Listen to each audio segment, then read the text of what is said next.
born yesterday? And they're like, no, you don't understand, sir. I was born today. And that's just the human babies. We're not even counting the puppies. That's right, Hank. There are so many babies in the world, and if that doesn't give you hope, I don't know what will. I kept thinking this morning, we have to make the world better for all of these babies. Yeah, John, I think that's one of the big reasons why we are, as a species, build things instead of destroying things, because we want to make life better for the babies. John, do you want to make life better for some of our listeners? Yeah, Hank, do you think there's any, newborn babies listening to the pod right now? If so, welcome to the world, baby. What's up, you cool babies? That's a different podcast. No, that's a much better podcast, technically. It reminds me of a great quote from Kurt Vonnegut, Hank. Hello, babies. Welcome to Earth. It's hot in the summer and cold in the winter. It's round and wet and crowded. On the outside, babies, you've got 100 years here. There's only one rule that I know of, babies. God damn it, you've got to be kind. Aww. Sorry for cursing. All right, John, this first question comes from Lauren, who asks an important question regarding the structure of Dear Hank and John. So let's get that one out of the way. Dear Hank and John, do you script episodes of the pod or completely wing it? Sense and Sensibility, Lauren. Does it sound scripted? It's completely scripted. We wrote out all of the baby stuff. Yeah, that was in great 100%. detail. Yeah, oh. John didn't spend 20 minutes just now trying to get that Kurt Vonnegut quote to load so he could get it right. No, absolutely not. That was written down beforehand. How is Goodreads a website owned by Amazon but still so slow? It works fine for me. I think it's your terrible internet at your office. We do. For an internet video company, we have some bad internet. Yeah, we don't script anything. We do usually make some notes about a few of the questions, especially if the questions are hard and we're worried about how we're going to answer them. But no, we rely upon a little something called serendipity. Yeah, magic. Just brotherly magic. That's right. It's all magic here. Low quality magic. Yeah, not saying magic doesn't have to be great. Nope. There's lots of bad magic in the world. I would say almost all magic is bad magic. Well, then that would line you right up with all the people in the 17th century, John. I am totally with them. Whenever I see a magician and the magician really tricks me, like I saw David Blaine perform once, and at first I was like, that's very impressive, that trickery. And then I was like, we need to burn this witch. Too soon? Is it too soon from the 17th century? Yeah, maybe.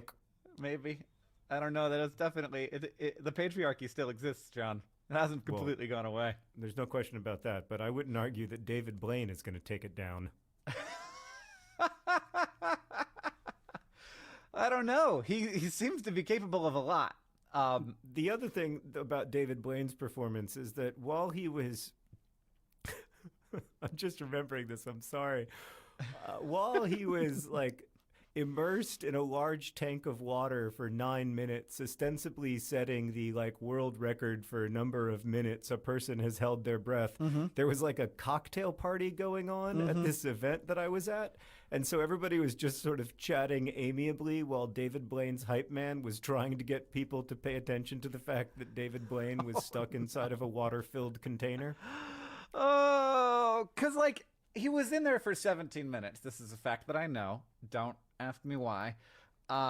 Whether or not it's a trick, I'm just going to disregard that. But the thing is, 17 minutes is just a long time for nothing to happen. Even if that nothing is a man not dying in a situation where he should. It's just eventually I'm I need some cheese. Yeah. This is kind of boring. Yeah, exactly. It got a little... You need to levitate or something. Do some magic. Right. Sometimes with David Blaine's magic, I feel a little bit like I'm watching an Andy Warhol movie.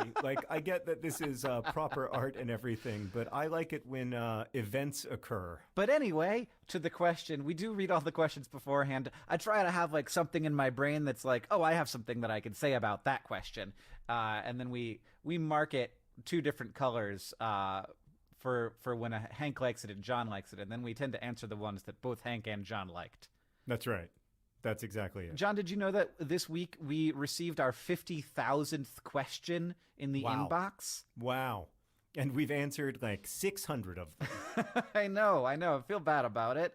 Thanks, everybody, for sending those in. We need great questions to make good podcast. So thank you for sending them in. If you want a little bit of question advice, I'm here to give it. Shorter questions. It does tend to be better when the questions are shorter, and sometimes we actually end up editing them a little bit. Sorry to people who we've done that to. All right, this next question comes from Elwin, who writes, Dear John and Hank, I'm getting my wisdom teeth out next week, and the dental office called to remind me of my appointment. Obviously, I didn't pick up the phone and let it go to voicemail because I'm an Akko Taco Gen Z introvert. They left a message reminding me of my appointment and asked me to call back to confirm it. Do I really have to call back? This has been booked for weeks, so it's not like they're going to cancel just because I don't call back to confirm. Soon to be lacking wisdom, Elwin. I mean, maybe it's good practice. Elwin, you've got to learn how to make phone calls. It's so important that we talk to each other, I know that like the weird thing is it gets harder the more you don't do it, but I think it's really bad for us not to talk to each other. Yeah, it's so in this situation there's two things I'd say. The first one is just like maybe this is like good practice phone call because you know exactly how the phone call's going to go. There's no unexpected left turn that it could take, so it's a safe one. The second thing is like I don't really know how dental offices work, but I assume that since they're asking, it's going to make this person's life easier if you make the phone call. And so when I'm in that situation, I try to make the person's life easier if it's not, if it's something that I can do for them. Yeah, and I totally agree with that, Hank, but I also think that it might in some small way, Elwin, help reduce the overall amount of loneliness in the world, which reminds me of another Kurt Vonnegut quote. God. Did you load it already? It's a very special Kurt Vonnegut episode. Yeah, that's why it's such a special episode, John. I knew that there would be something. Yes. It's the Kurt Vonnegut special.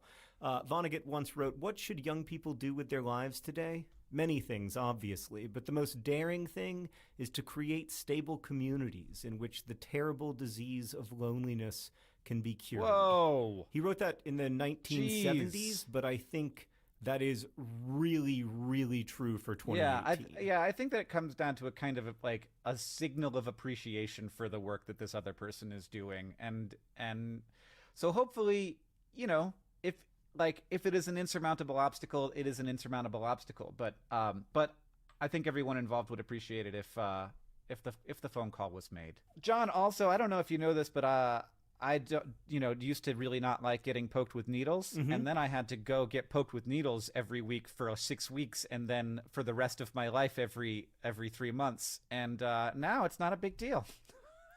Oh, that's about phone calls. Yeah, it's so true. It's so true. The first time you make a phone call to the dentist, it's so stressful. Now I know the people in my dentist's office so much that when I call, they just pick up and say, "Hey, John, what's up?"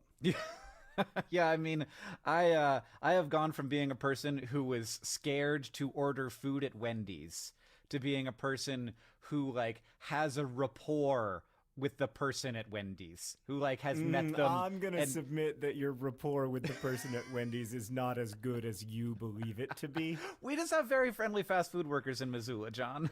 Mm-hmm. Yeah. Yeah. No, you're now the old man who goes up to the person at Wendy's and they're like, "May I take your order?"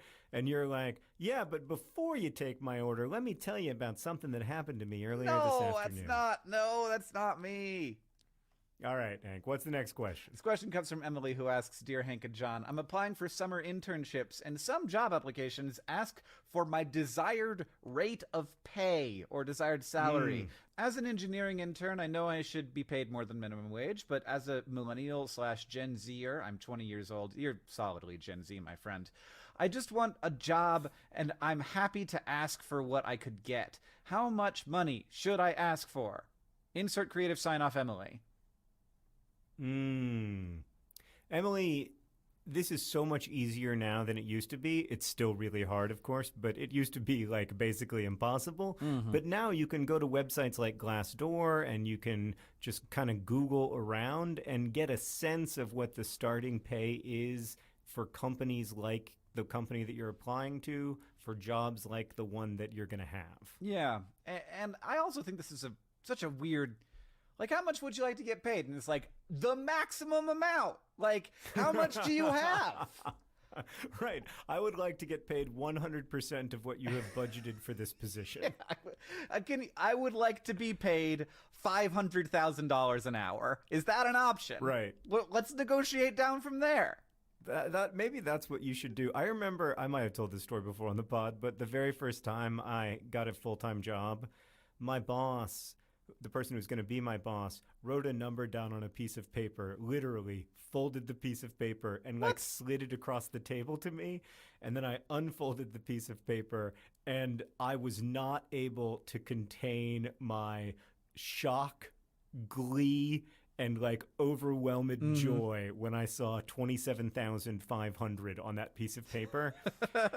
And like all ability I had to negotiate my salary completely flew out the window. And I was just like, yes. It was a different time, but also I didn't have